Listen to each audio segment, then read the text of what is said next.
Fishing News is sponsored by these fine partners.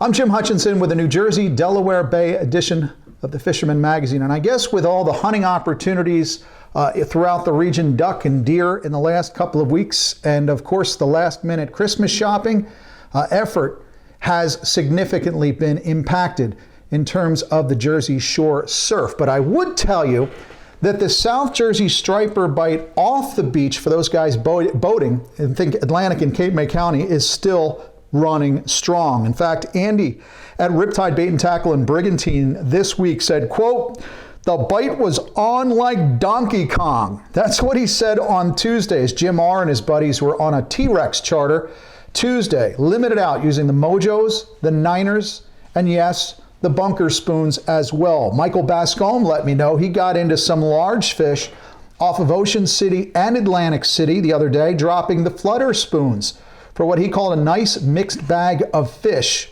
all fish released. And again, you don't have to go out into forbidden waters. A lot of the reports we're getting right on the 3 mile line, inside the 3 mile line as well. South Jersey field editor Anthony Califano did this week's South Jersey report for thefisherman.com, and he said Tim Sweeney also got on him down out of Cape May over the weekend. Sticking with that Cape May region, Hands to Bait and Tackle. We talked to the folks there for our reports this week. They gave the very same report. Also said the charter boat Common Sense got into a limit catch over the weekend. One of their recent fishing parties looks to be a mix of slot keepers as well as some of those striped bass bonus tags used up as well. I know there are still a lot more fish to the north to come.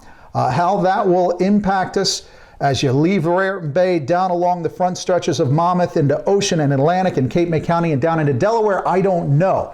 But as reported last week, Ozzy got into some action with his 12-year-old grandson, a feeding frenzy on Raritan Bay between the 4-can and the 6-buoy in Reach Channel. So there's still a good number of striped bass up around the Raritan Bay and also coming out along the south shore of Long Island. So if your boat is still in the water and you're looking to enjoy a feast of the 7 fishes next week, my suggestion, shads for the jigs, flutter spoons, of course the Avas, the Mojos, look for action on the top water, maybe a metal lip or a popper, and of course, don't forget the Maja spoons.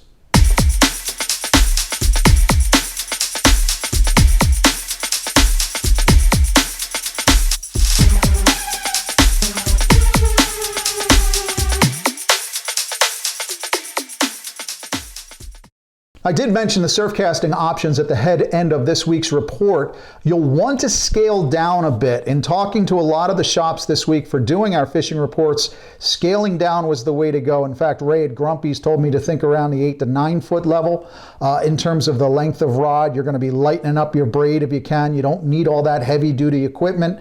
A customer picked up a brand new ODM 9-footer at Giglio's in Seabright over the weekend, went right up to the beach, giving it a shot, and lo and behold, a little striper on a bucktail. And back down to Seaside to a Grumpy's, Jeff Crabtree nailed a 32-incher this week, 11.7 pounds weighed in at Grumpy's. That was caught on an Ava and teaser.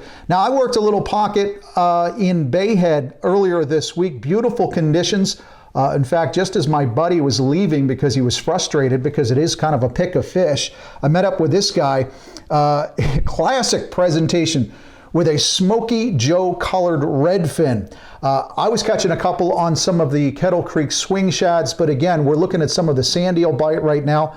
Although I got tagged on Instagram a few days ago by South Jersey _surf, who said frozen clam was what led to this beach and release jumbo rogue striper. So again, I mentioned the teasers and the teaser rigs. A simple dropper is all you need, but I'll tie up a few different teasers in advance, put them in my Ziploc bags so that I can stuff them into the pockets of my bag. Of course, don't forget your teasers, very important no matter what you're running as your primary lure.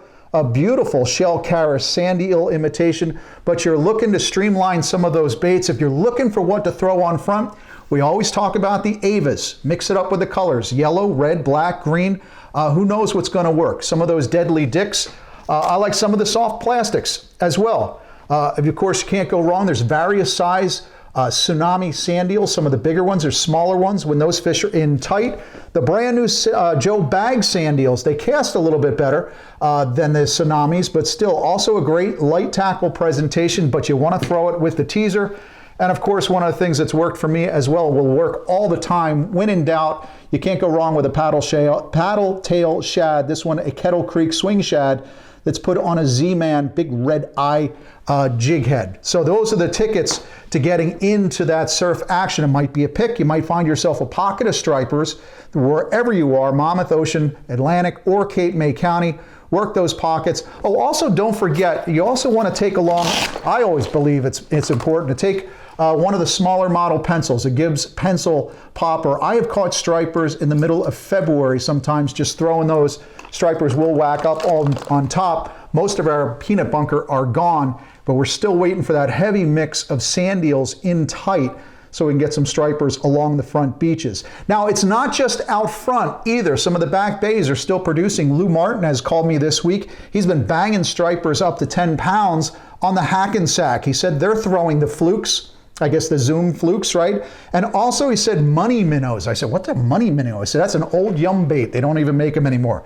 So perhaps the Kettle Creek swing shads there, or of course, you can't go wrong with the finesse and the zooms. Brian Schneider, locally here for me in the Manasquan River area, he said he's been practically working along the fresh saltwater line, catching some stripers, and he's using a teaser and some of the sand eel imitation rigs as well. But even by boat, you can't go wrong with this, with the teaser ahead. And I can also vouch for the same river bite as well down in the Mullica region. No doubt Great Egg too, and perhaps even the Morris River right off the Delaware Bay too. So there's plenty of stripers in back. Just don't forget, this month we will cap off our back bay striper fishery in the Garden State as of January 1st. It is off limits until the 1st of March. Now, Tommy at Lewis Harbor told me on Monday that the tight-lipped Delawareans are heading off to Wildwood, Cape May, and as far north as Avalon, looking for some of those striped bass. A few guys are dropping down the parachute jigs, but a lot of guys are also looking for the fish on top. The fish are there, Tommy said. A lot of guys are coming in and expecting to shoot fish in a barrel. If you hunt for them and work for them, if you get some nice weather days, again, those stripers are there. Of course, the bigger news coming out of Delaware and out of Lewis Harbor is an outstanding tog bite. Tommy said there are quite a few 20-pounders being released. In the past week, Captain Brent on the Katydid caught this estimated 20-pounder that was safely released. Tommy at Lewis said there are a surprising number of good fish inside the bay. He recommended Star Sight and Sight 6, but again, a lot of guys are getting out front. And he said the sea bass are still loaded at Del Jersey and also sites 10 and 11. Staying with that blackfish bite, I heard from the folks at the Staten Island Fishing Club. Joe Flip is fishing in that club tournament in terms of looking for some blackfish. He had this 13.65 pound donkey tog weighed in over at Hoffman's Marina that was caught in 75 feet of water using a tog candy jig, then ostensibly out of the Manasquan Inlet area. I know the Shark River boats continue to hit the tog grounds. Think the Big Mohawk, the Skylarker, the Old Salty, and I know Captain Ralph on the Last Lady. He's got some, there's a tog on the Last Lady right there. He's running an open boat this coming Friday. Not sure if you'll have time to get on that, but you might want to look at that. Just keep in mind too, we're talking about blackfish, which will carry through into 2022. But right now, that black sea bass season will come to an end at the end of December. So you want to get on the head boats at the Jersey Shore, also in Delaware, to load up on the biscuits before the holidays. Quite a few options to choose from. A few porgies in the mix. And as well, particularly if you get up into the Central and North Jersey region. Now, I have some regulatory news to share, if you care, on porgy, sea bass, and fluke too. I'm not very happy about it, neither should you. Oh boy, before I go full Dr. Seuss, let's check in with my friend George, the Pocono Outdoors guy. Well, hey, thanks, Jim. You know, here we are a week before Christmas, and the weather is beautiful here out in the water. What is it, mid-50s during the day? How could you not want to spend a little time on the water? And if you do get out, you're going to be rewarded with some pretty good fishing. You know, we've been talking about cold water fishing for the past few weeks now, and the trout are still on fire. Matter of fact, even local here, Tom Gilmore got out on Broadhead Creek and was getting into some of them great brown trout with some spinners and those jerk baits. You know, we talked about that technique. It's going to be repeating for you all season long, so get out there and throw some of them baits. But the Delaware River is still on fire too. We had a good friend, Ryan Sturgis, get out, and he was hitting the Delaware from smallmouth, and they've been producing pretty consistently as well. Again, cold water fish, they're going to be producing real good for you this time of year. But one of my favorite things, and friend John Schnitzer checked in with some muskie on the Delaware. Now, me and the Delaware have not been the best friends with muskie, but John sure seems to have them dialed in. He was out using stick baits and being real productive as well. So guys, I know it's only a week till Christmas, but there's some good fishing to be had. Get out because the ice isn't too far away. Get out and get on them. From Pennsylvania, I'm George, your Pocono Outdoors guy. Thanks again, as always, to George. Now, this week, the Mid-Atlantic Fishery Management Council and the Atlantic States Marine Fisheries Commission had a joint meeting. Big topic was reallocation discussion with regard to fluke, sea bass, and porgies. Now, as it stands now, on the screen is your breakdown on the percentage of allocation of these three critically important species between the recreational and the commercial sector. We always talk about fluke, where the commercial guy gets 60%, recreational gets 40%. Porgy, it's 78% commercial, 22% recreational, where black sea bass is flipped 49% commercial, and we get a slight edge in the recreational community, 51%. Now, by using the brand new MRIP data, comparing it to the old MRF stuff, recreational fishermen have a very valid argument for turning the tables on allocation, and that argument came to a head this week at the joint meeting of the Council and the Commission. Now, the Recreational Fishing Alliance and the American Sport Fishing Association weighed in heavily on turning the tables, upending the tables, and putting the allocation where some of us believe it belongs. On the fluke side of things, that meant flipping it entirely to give 40% of the fluke quota to the commercial guys and 60% to the recreational. For porgies, we had a good argument. 60-40 porgy allegation was a very real possibility that was supported by the RFA and the ASA. In terms of black sea bass, a similar argument was made that Rex could take a 76% share, with the commercial guys getting 24%. That's based on the new catch-based percentages. They come out of this redoing of the old MRFs data and turning it into MRIP. As you can imagine, the commercial voices didn't want any change. Status quo. Keep it as it is. Everything's good here, nothing to see. Let's keep everything the way it is. Well, Adam Nowalski, who's the New Jersey representative at the Mid-Atlantic Fishery Management Council, he offered a substitute motion to status quo, which offered to use an old mix of MRIP or MRFs with the new MRIP data to kind of compare the time series. It would be a true compromise. You have the extreme with the commercial ones as status quo, and ASA RFA said, let's flip the table. So Adam comes to the table with a really good compromise. Summer flounder, 50% commercial, 50% recreational. Scup, 63.5% commercial, 36.5% recreational, and black sea bass, 40% commercial, 59% recreational. This is how deals are made, right? 50-50, let's split it down the middle. Neither side is very happy. That's where happiness is made. One would think. However, with Captain Victor Hartley and Paul Hartel from New Jersey joining the chorus with the ASA and the RFA, hundreds of comments sent in to council members, the New York delegation sat on their hands and refused to back any efforts by Adam Nowalski and the New Jersey contingent, turning their back on the recreational fishing community at large. Now, my thanks to the shrinking violets from New York for once again deciding that they didn't want to get involved in a fight. They ran out the back door. So once again, we're in this situation, we're letting the allocation effort fall short on behalf of the recreational fishing community. Now, I've been doing this for 20 years. And the last time that we had an opportunity to tune up the allocation with fluke to make it a 50-50 split was going back to my early days at the Fisherman Magazine. And the one dissenting vote in the recreational community came from, you guessed it, Long Island.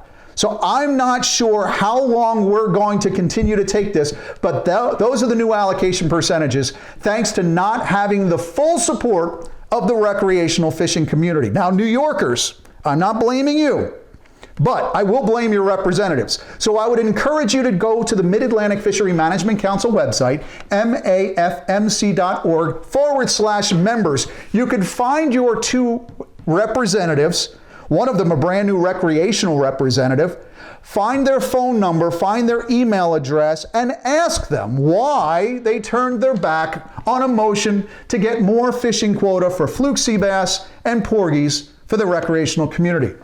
My thanks to Captain Adam Nowalski for once again standing up for the recreational fishing community at large, once again going against the tide, pushing back and saying enough is enough. More bad news we found out this week at the Joint Commission Council meeting. While we will get a little bit better regulations in 2022 on summer flounder, ostensibly because there's a quota increase, we're getting cut 33% in our porgy landings for 2022, and they're going to cut back 25% on our black sea bass harvest next year. That's the regulatory wrap-up. More sad news to report out of South Jersey. Robin Scott passed away over the weekend. Tragic news. I'd gotten to know Robin pretty well over the last few years, and the one thing that I really loved about Robin, she was at every council meeting, New Jersey Marine Fisheries Council. We talked about regulations on a regular basis. She has apparently been sick and passed away over the weekend. I really kind of hoped that Robin Scott was going to be one of our future council representatives at the Mid-Atlantic Fishery Management Council. She will be sorely missed, and my condolences to the entire Scott family there at Ray Scott's dock in Margate. Some happier news to report. Got to end on a good note. My friend Chuck Timon Manny was presented the 2021 Bill Gray Conservation Award by Roxanne Wilmer and Carson Gray himself for his outstanding achievements in the Northeast Striped Bass Study. You can get all the details on that Northeast Striped Bass Study and Chuck's work and everything else about the Northeast Striped Bass Study. All of our sponsors, it's in the December edition. Look for the blind squirrel and the 48-pound nut on the cover. You can get all the details in that edition of the Fisherman Magazine. Congratulations, Chuck, and also David Glassberg. Those individual contributions to the Northeast Striped Bass Study, incredible. Also Berkeley Fishing Club, the Hudson River Fishermen's Association, and countless individuals in the fisherman readership range. Oh, by the way, Chuck, he just put another mini PSAT device into a striped bass down in Cape Charles, Virginia, a 47-inch, 44-pounder. So we got a lot to cover next year. You'll want to get your subscription updated. It makes a great gift as well. If you have somebody on your Christmas gift list, go to thefisherman.com, send it as a gift. I do believe we'll also send a gift card so that person knows exactly where that fine gift of fishing tactical news and information came from. The Fisherman Magazine. It's just $29.95. A week before Christmas and all down the shore, the stripers are here, and perhaps we'll see more. Catch them up. I'll check in with you again next week right here at thefisherman.com.